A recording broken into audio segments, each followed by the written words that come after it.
Lesson हम अपना continue करते हैं। American constitution. अब पहले आपने पढ़ा ऑन सितंबर 1783 को अमेरिका आज़ाद हुआ।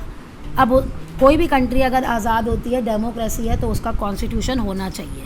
तो अब अमेरिकन कॉन्स्टिट्यूशन के बारे में हम पढ़ेंगे। When the war of independence started, जब आज़ादी की लड़ाई शुरू हुई, ईच ऑफ 13 कॉलोनीज, आप पढ़ते आ रहे हो ना, 13 कॉलोनीज जो थी वो अलग अलग स्टेट थी विद इट्स ओन आर्मी, जिनकी अपनी अलग अलग आर्मी थी, बाउंड्रीज थी, अलग अलग कस्टम ड्यूटी फाइनेंस। आप ऐसे सोचो जैसे इंडिया की स्टेट है, यूपी है, तमिलनाडु है, सब में अलग अलग भाषा है, अलग अलग रीति रिवाज है ना। ऐसे ही यूनाइटेड स्टेट्स का था।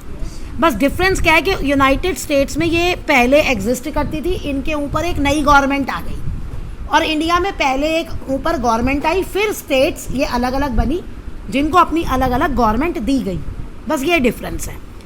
दे cooperated against the common enemy, वो सब मिल के एक साथ ब्रिटिश के खिलाफ लड़े।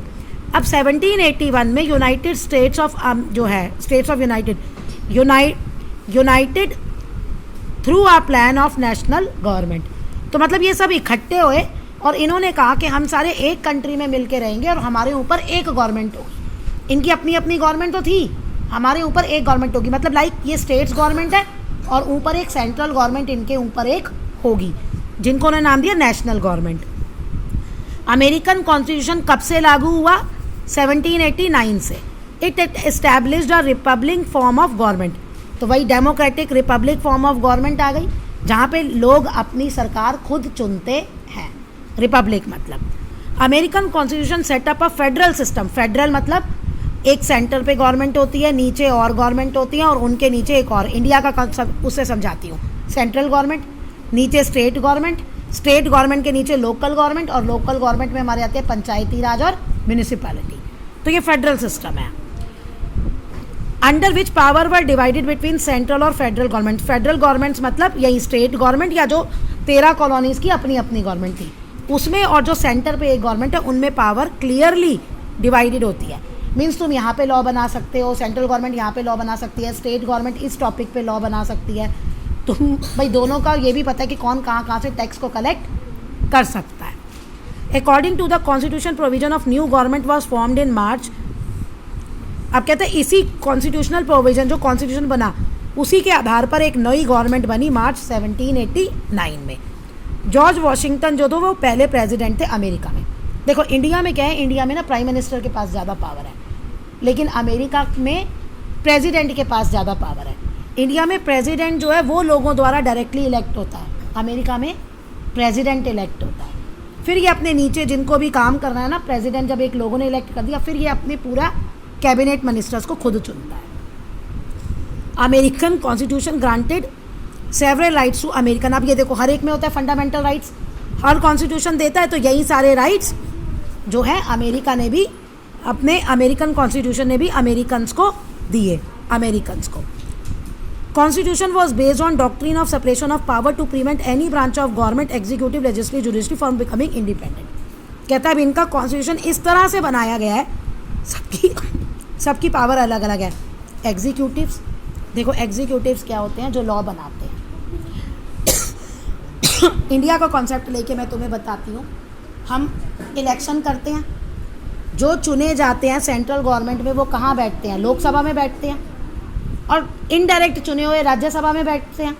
तो जो लोकसभा और राज्यसभा में बैठते हैं उनको हम क्या कहते हैं? लेजिस्लेचर।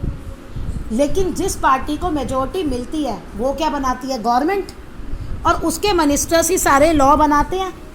हर एक मिनिस्टर तो लॉ नहीं बना सकता ना, अपोजिशन वाली पार्टी तो गवर्नमेंट में नहीं चलती। तो जो गवर्नमेंट में होते हैं उनको हम क्या कहते हैं? एग्जीक्यूटिव्स। और जुडिशरी यानी कोर्ट। अगर कोई भी डिस्प्यूट आता है, कोई भी प्रॉब्लम आती है, हम गवर्नमेंट के किसी फैसले से खुश नहीं हैं, तो हम क्या करेंगे? गवर्नमेंट को अपनी मनमानी थोड़ी करने देंगे, तो हम कहाँ जा सकते हैं? हम कोर्ट जा सकते हैं। तो अमेरिका क्या, ऑलमोस्ट हर इंडिया में भी, और जो भी अच्छी डेमोक्रेसी है वहाँ पे पावर्स ऐसे हैं कि ये तीनों एक दूसरे के बीच में इंटरफेयर नहीं कर सकते, और कोई एक दूसरे से ज़्यादा पावरफुल नहीं हो सकता। नेता रूल बना सकते हैं लेकिन अपनी मनमानी नहीं कर सकते, क्योंकि अपोजिशन भी है उसको रोकने के लिए। एक बार फेडरल सिस्टम को मैं दोबारा से डिफाइन कर देती हूँ। ऊपर होती है सेंट्रल गवर्नमेंट, नीचे होती हैं स्टेट गवर्नमेंट, जैसे यूपी की, महाराष्ट्र की, बिहार की। फिर इसी में यूपी में हो या महाराष्ट्र में हो लोकल गवर्नमेंट होती है, जिन्हें हम पंचायत कहते हैं गांवों में, और शहरों में म्यूनिसिपल कॉरपोरेशन या म्यूनिसिपल पार्टी कहते हैं। तो एक पूरी गवर्नमेंट जो है वो पूरी कंट्री की देखरेख नहीं कर पाती, गवर्न नहीं कर पाती। तो कंट्री को छोटे छोटे हिस्सों में बांटा जाता है। जो स्टेट्स होती है वहाँ के लिए गवर्नमेंट होती है। कभी कभी ये स्टेट्स इतनी बड़ी होती हैं कि यहाँ पे भी एक गवर्नमेंट काफ़ी नहीं है, तो उनके नीचे फिर स्टेट्स को छोटे छोटे हिस्सों में बांटा जाता है, चाहे शहर हो गाँव हो, फिर उनकी अपनी एक गवर्नमेंट होती है जिन्हें हम लोकल गवर्नमेंट कहते हैं। तो ऐसे सबकी पावर्स अलग अलग हैं। इसे डिसेंट्रलाइजेशन ऑफ पावर कहते हैं कि ऊपर से पावर लेके इनको दे दी, इनसे पावर लेके इनको दे दी, लेकिन कोई किसी के में इंटरफेयर नहीं कर सकता, सब अपना अपना काम करते हैं। और ऐसे पूरे स्ट्रक्चर को, जहाँ अलग अलग लेवल पे गवर्नमेंट होती है, यहाँ 3 लेवल पे हो गई ना, इसको फेडरल स्ट्रक्चर कहते हैं।